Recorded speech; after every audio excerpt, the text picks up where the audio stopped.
taon. Wait. Puro laki pa, no?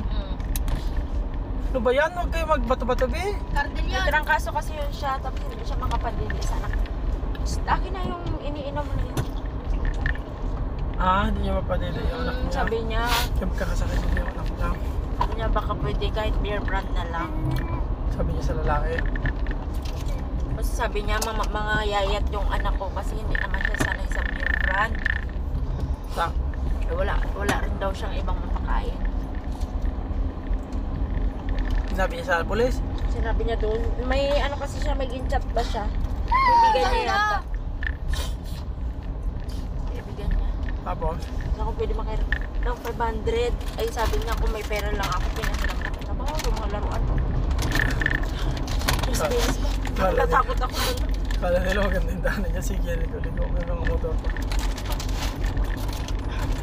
Yung laruan ko niliit.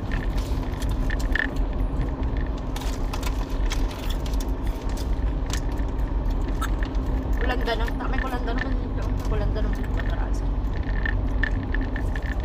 Baka dito ka na nakapunta dati. Ha? Baka dito ka na pupunta dati. Hindi. Napipili nga kasi. Oh, ganda tingnan. Yun lang. Ganda-ganda ng view ko. Pangit sa cellphone pero maganda sa personal. Saan maganda yan dyan, oh. Pag na-upload mo yan. Madilim lang na siya dyan, pero pag i-upload mo, maliwanag. Kaya pumunta pala sa atin sa Yoshop. Sa Yoshop!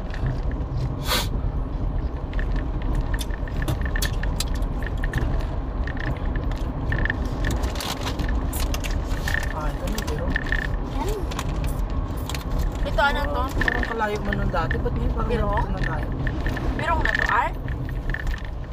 Walang danom, di ba? Ang kubilong na. Parang ito. Parang. Parang to. Habang. Parang ko. Babong. Ibig sabihin na yan, nasasundin ka? Wala sa kanya. Ganda nun.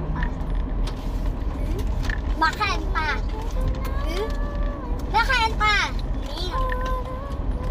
Kaya ang hirap kaya, ano no, yung malayo ang asawa mo, tapos hindi ka man ginat-chat-chat, hindi ka man ginat-musta, hindi ka man ginat. Saan ba asawa niya? Good duty. Oh, nag-duty pala eh.